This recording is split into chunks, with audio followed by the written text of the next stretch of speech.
guys, I'm Sydney Loflin and I'm from the Cedar Springs 4-H Club in Davidson County, and today I'm going to show you how to make your very own face mask. You've probably seen by now that a lot of hospitals are requesting masks to be made and donated to the workers there. Now these are not the N95 masks, but these are the ones that were requested by a local hospital. So today I'm going to show you how to make those. These are the supplies that you're going to need.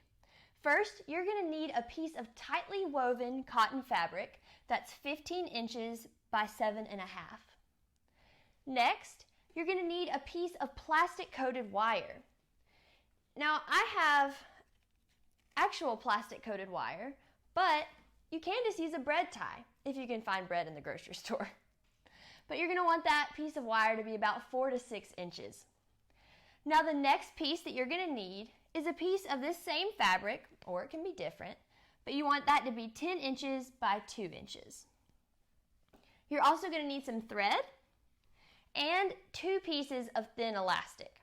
Now I know what you're thinking. Sydney, I have looked everywhere for elastic. The fabric store sold out, Amazon sold out. Where did you find elastic? Well, if you're involved enough with 4-H and you also like to enter stuff in the county fair, I've got a solution. My mom saves all of my entry tags and the ribbons, and the entry tag comes with a piece of elastic on it. So I just use these pieces of elastic, and since they're really thin, you don't need it to be quite as long. So you want 2 pieces of elastic that are 10 inches, and you can just use your entry tag. Okay, I've got my large piece of cloth fabric here, and I'm going to set my sewing machine to a zigzag stitch. And what we're going to do is we're just going to reinforce this edge and this edge. So both of the small ends of the fabric.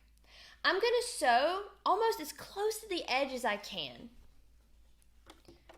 Okay. So again, it doesn't have to be perfect, but make sure that you back stitch at the beginning to lock in that stitch.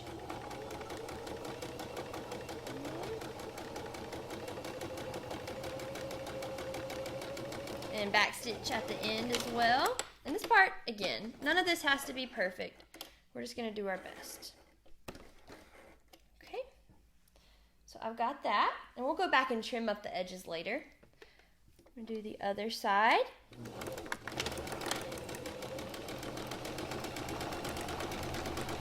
And I'm doing this in black so that hopefully you can see all the stitches that I'm doing. You can take a peek at where I've done and I've sewn these edges. I've reinforced both that edge and this edge. We're going to take just a second to take any of those loose strings, and we're just going to cut those off. I'm the world's worst at leaving all those strings until the very end, and you have to spend a long time trying to cut off all of those pieces.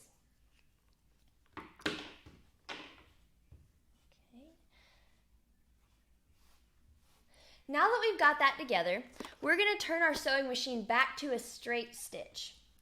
And we're going to put the right sides together of our fabric. And I can pretty much do this by memory now, but if you want, you can go and mark 1.5 inches in from each edge. Okay, so 1.5 inches in from here and 1.5 inches in from here. This will allow an opening so that if you want to add another piece of fabric or a filter in, just as an extra layer of protection. So now I'm going to go and sew in 1.5 inches. And I'm just going to put the edge of the foot on the edge of the fabric. Again, I typically do use measurements, but I want to make it as easy as I can for you guys. So just put the edge of the foot on the edge of the fabric. Okay, make sure to back stitch.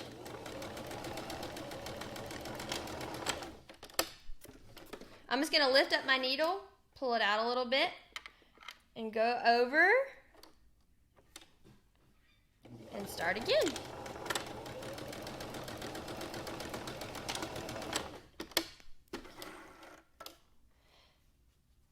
And the key with that stitch is to make sure that it's beyond the zigzag. As long as it's beyond the zigzag stitch, it's further down, you're fine.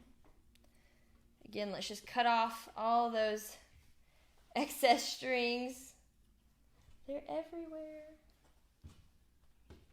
Oh, I missed that.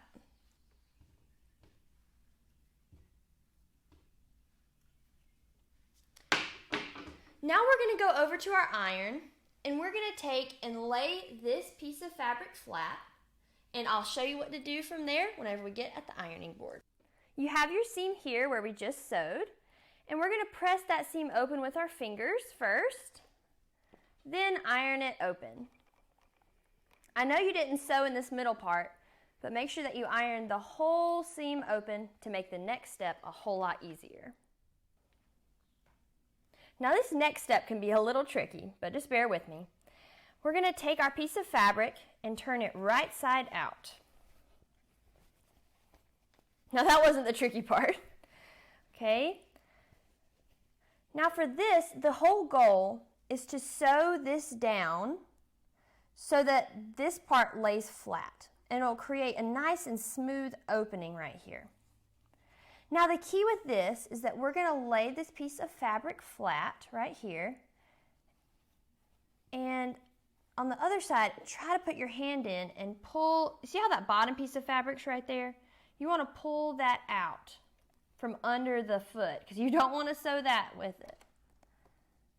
Put down the foot. Now don't forget to back stitch here. And we're sewing as close to that seam as we can. Again, I'm putting my hand underneath here to keep that bottom piece from coming to the top. Taking it nice and slow. If you go too fast, it'll mess up. Okay, almost there.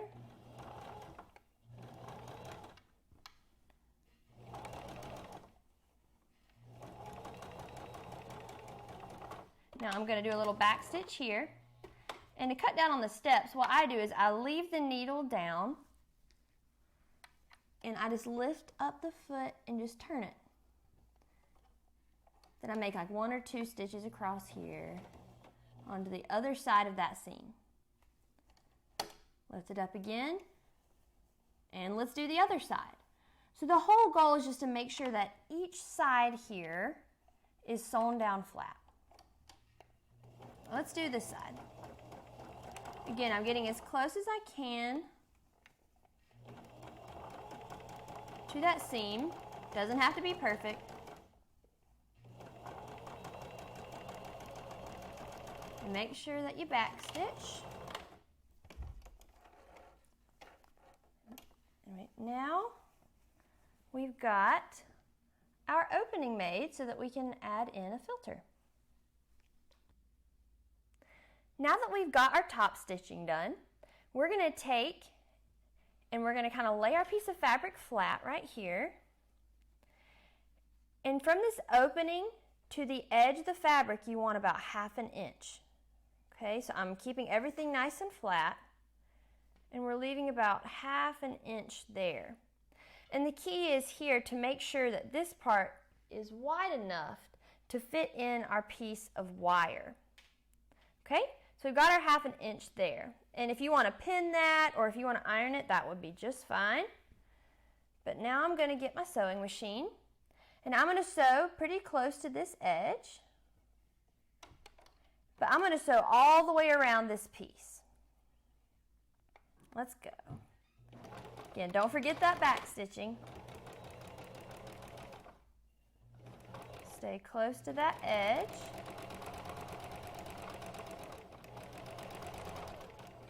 Now whenever I get about 1/2 inch away on this side, I'm going to get the needle down, lift up, and turn. Now, my favorite measurement in sewing is just to say, put the edge of the fabric on the edge of the foot. And that's what you do. All the way down this side, you're going to put the edge of the fabric on the edge of the foot. Make sure these corners are lined up.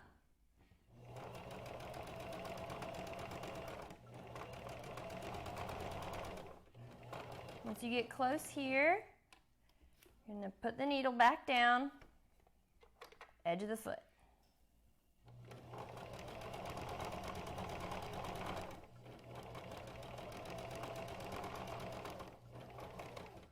needle down.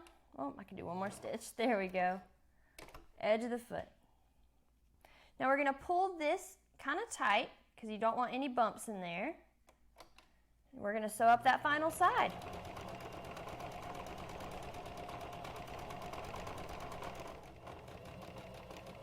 And back stitch. Now we've got our piece sewn all the way around. Now that you've got your piece and it has your opening right here, you're going to take your piece of plastic coated wire or your bread tie and you are going to insert it into the opening and get it right in there. Okay, now the piece of wire should be in this top part. And work that piece of wire so that it's generally in the middle, just in the middle from here to here. Mine's in the middle. Now I'm going to sew right along the edge of that wire right here. I'm going to sew from there, around, and back up again to where the wire ends on this side. Let's get started. So that's where the wire ends for mine. Don't forget the back stitch. I'm going to go down to about the width of that wire, lift up, and turn.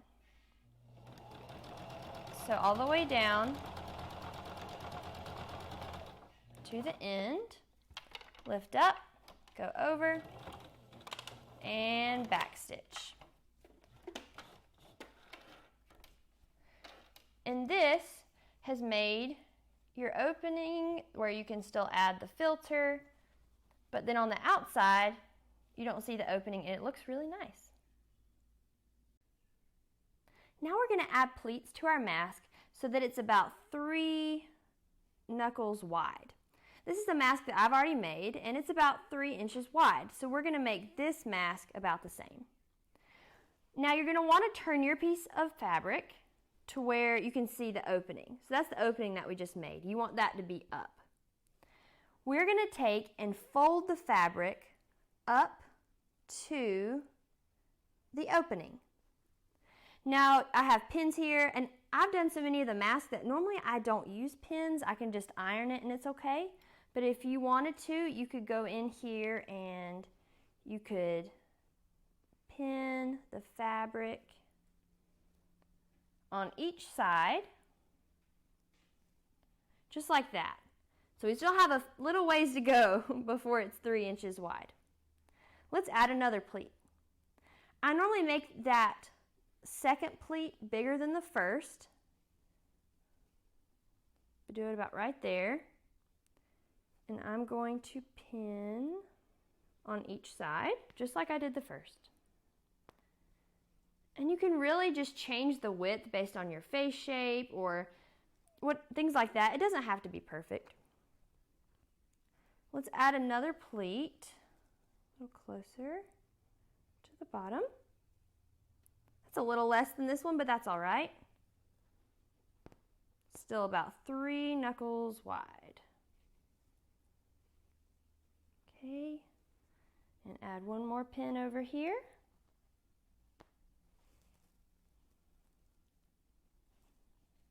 And we're good to go. Now if you don't have pins or you just don't want to use pins, you can just iron these pleats flat.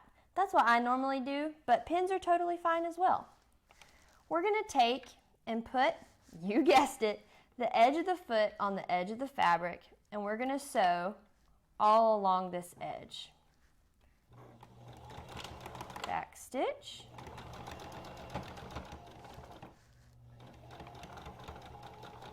And back stitch. Let's go do that on the other side.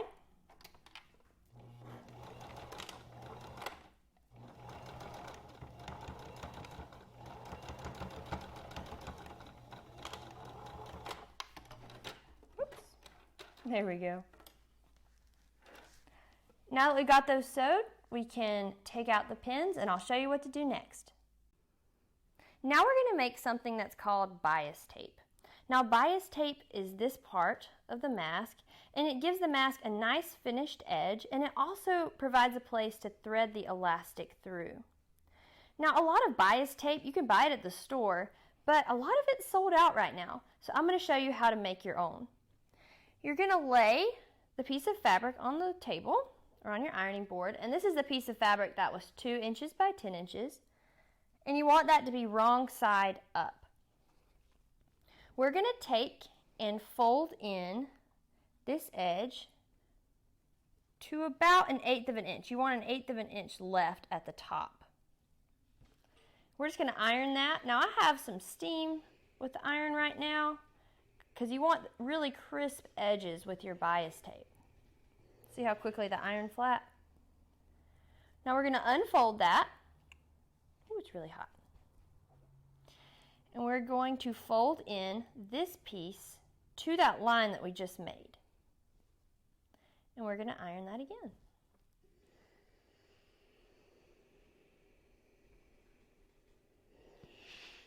Alrighty. Now let's take our top piece, and you're going to fold it down to this piece. But you want to leave a little bit of a gap. See how I'm not making it touch? I'm leaving a gap right there. Well, we're going to iron that down with that gap. Not too much, just a little bit of a gap. We're going to iron that flat. Okay. Now we're going to take this piece and, again, with this side still up, fold it right in half. Make it really thin there. And just iron that down. Now you have bias tape. Now we've got our bias tape and our mask. And as I said before, you can use the same fabric or you can use 2 different fabrics, but I chose to use a different fabric for the bias tape. That way you could really see what I was doing. Now we're going to take and we're going to add on the bias tape. Now I'm just going to lay out the mask. You can lay it anywhere, but you can see it better here. And I'm going to put the piece of bias tape, I'm just measuring it right now just to see how long it needs to be. You want about 1/4 of an inch left on each side. So I'm going to go over here and cut it to where there's about 1/4 of an inch or so. And that's the piece that we are going to use. We can put this over here for later. We're going to use this piece. Now lay your mask so that it is the side that doesn't have the opening. We're going to lay the side that doesn't have the opening. That's supposed to be up. We're going to open up our bias tape, just like that. And we are going to just set it right on top of our mask. And you can see that this piece, the bias tape, is longer than the edges of this. That's exactly what we want. You're going to take and fold over this edge. You can see I'm just folding over that edge. Just a little bit. Now I've got this. We're going to take and lay that right down there. And you see that very first crease? Well, we're going to sew on that. If I can find my pedal. There we go. Back stitch. Now whenever I'm about halfway down, I'm going to go ahead and fold under this edge too. See how I left some over here? Fold that under. And sew right down. Okay. And you probably noticed by now that I have a little cutter right here, and it's really helpful because you can just slide that and it cuts it for you. So I don't know if you can buy those to add onto your sewing machine, but I definitely recommend them. I'm going to cut off those excess strings.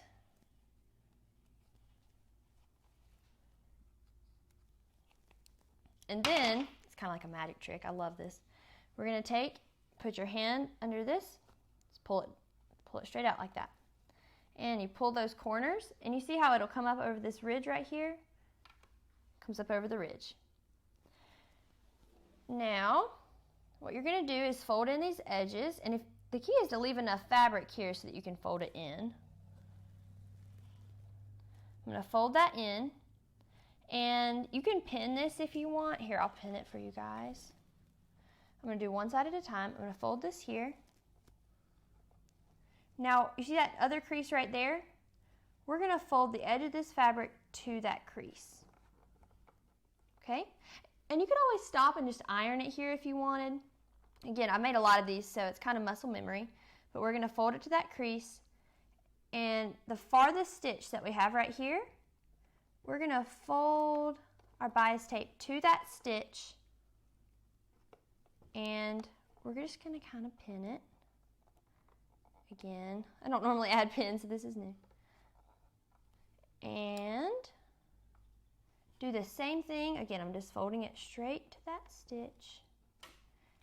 And add another pin. Okay. And then I'll show you what we're going to do, and we're going to sew it.